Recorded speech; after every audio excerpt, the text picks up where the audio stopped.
Welcome to Krome Cast. Check it out. I'm Sam Major, Chief Commercial Officer of Krome Technologies, joined once again by Rupert Mills, our CEO. Thank you very much. This is our first, I guess, bit of a fireside chat. It's a non-technical demo one of 2026, going back to a previous format of you and I taking a subject and chewing through it from top to bottom. And this time around is IT governance, which previously a bit of a nice to have, but now an absolute non-negotiable. Absolutely. So if you want to give us as will happen now as per magic, the three things we're going to rattle through today, that'd be great. Sure. So we're talking about governance and where it's come from in the IT industry and in general industry, the increased number of regulations that are around now, and then why now, why it's suddenly becoming much more prominent. Okay. So let's jump in, I guess, with governance and kind of where has it come from? Yeah, I mean, it's always been there. There's been an underlying level of governance for a long, long time. I think you take heavily regulated industries such as pharma or finance, we work in both. You've had FCA regulations, you've had GXP, all those sorts of things in those industries. So there's been this kind of underlying list, and there's been IT best practices for years, and people have kind of took the assumption that you're sticking with best practices, and there's been this whole view that everything is being taken care of by IT departments within organisations. And a level of trust, I suppose. Yeah, absolutely. And that trust has been there for a very long time within those organisations. But it's always been assumed, and that's where we're coming to now, is that actually this increase in regulations is saying you're going from assuming there's trust to actually mandating that you verify you can trust an organisation, or mandate that an organisation be verified for their status. Also raising the bar on that, because we've seen things previously like Cyber Essentials. Yeah, and it's great, I've got Cyber Essentials, but as we all know, it's quite a low barrier to entry in so much it's a self-certification of, I promise I have these things. Yeah, absolutely. And that's why Cyber Essentials in the base Cyber Essentials has become pretty much worthless. Yeah. Cyber Essentials Plus now, which is externally verified, and even to the extent they tightened up the governing bodies around Cyber Essentials Plus to say, actually, they're still signing things off too easily. Let's make this something with some teeth to it. Even though that's kind of like, with the best in the world, tow me my first IT certification or IT governance certification. It's the basics, It's the basics. It's the very, very basics. But it's something that's there, but it was just being easily cheated with, we've done everything, etc., by various organisations, I'm sure. But Cyber Essentials Plus was then to lift you above that, but that was then being pushed around. They're now moved above that, so right, that's going to be properly mandated. It's things like ISO as well. So ISO builds credibility because that has been externally verified.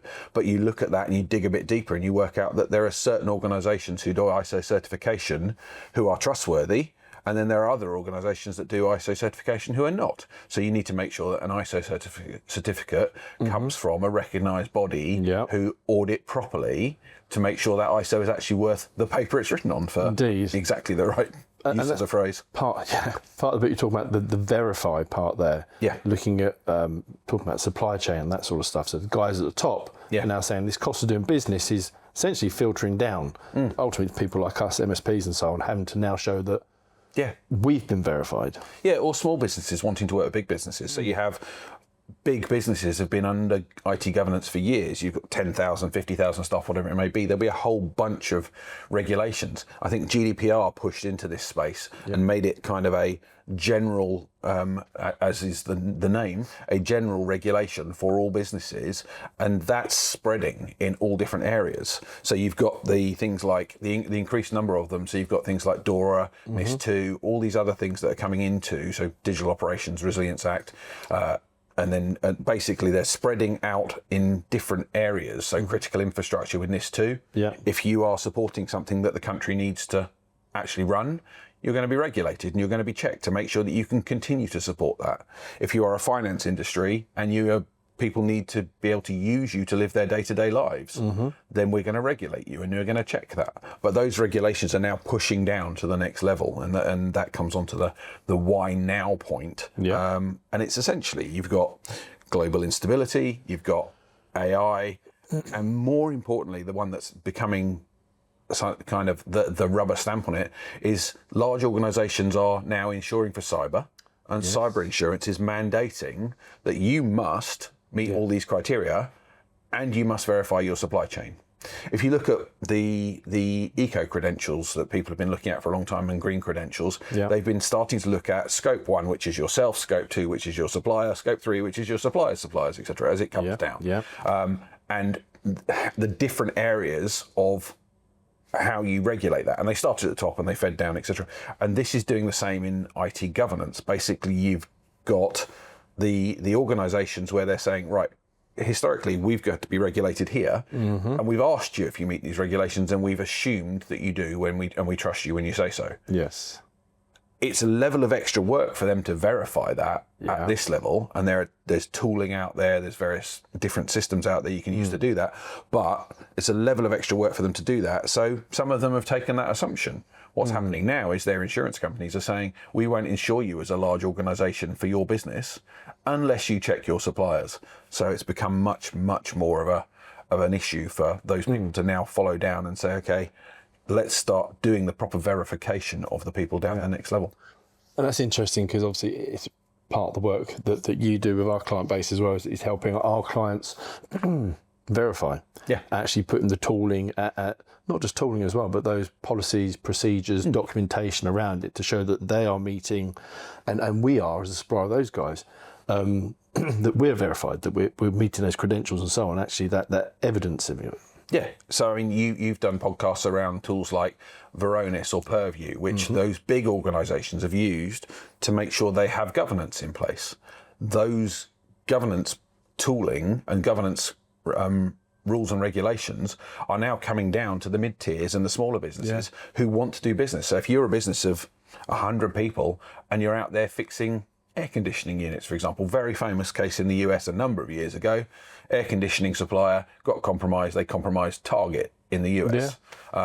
So if you go back to that sort of thing, that's what this sort of regulation is now trying to stipulate, is that supplier would have had to be under regulation to check their IT, not to become that vulnerability. And it's mandating that now from an insurance level. So someone like a Target in that situation, go back all those years, would have said, okay, unless you tick these boxes and can prove it, rather than just tick them and say, yeah, of course we do. Trust. Yeah, exactly. Unless you tick these boxes and can prove it, then you can't do business with us.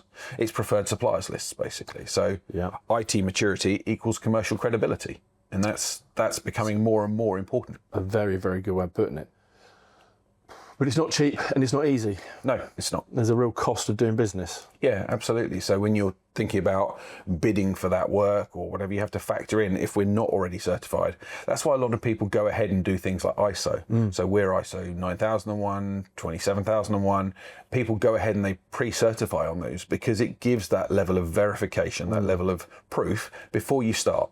And there are areas where you can take that and then say, okay, a lot of our ISO 27001 helps with NIS2 when we're proving NIS2 compliance.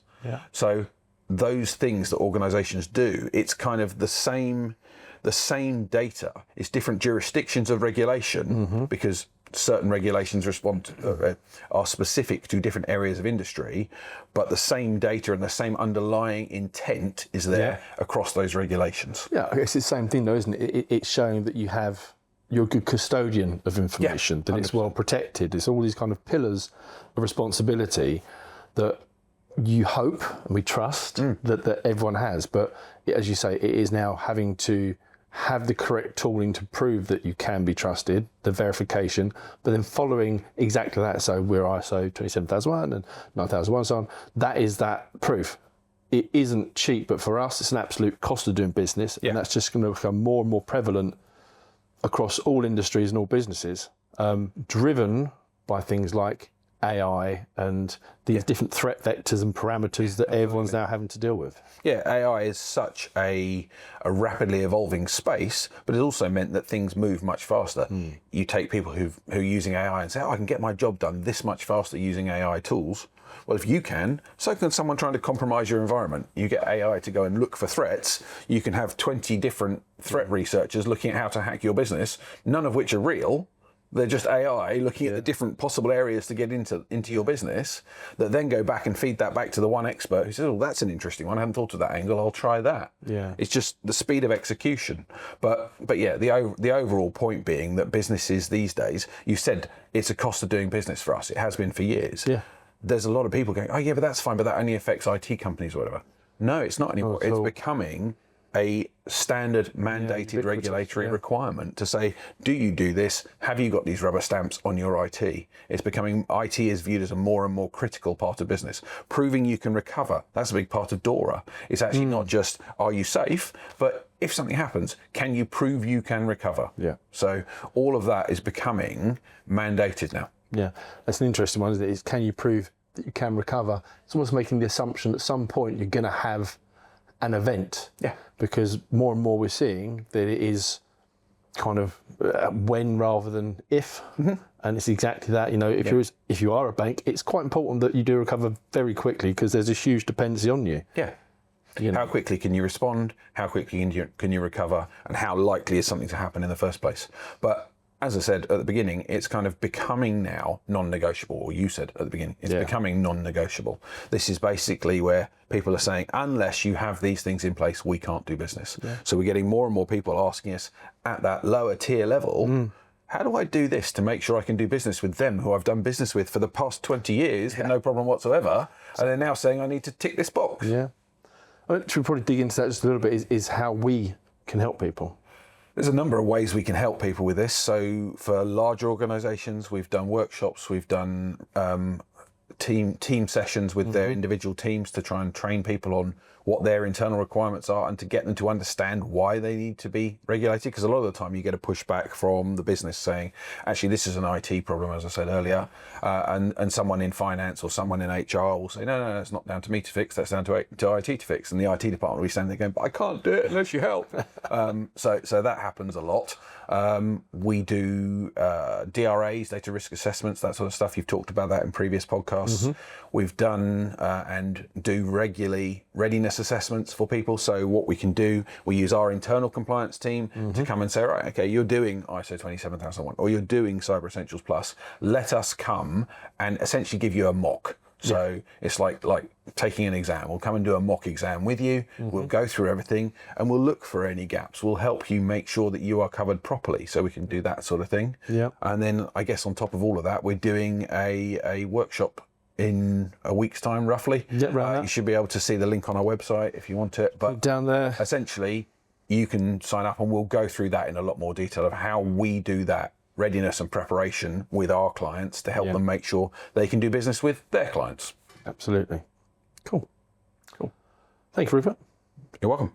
And thank you for joining us on this episode of Krome Cast. Check it out. If there's anything you'd like Rupert or I to cover in future episodes, then please leave that in the comment section below. Remember to like, subscribe and share, and join us again next time on Krome Cast. Check it out.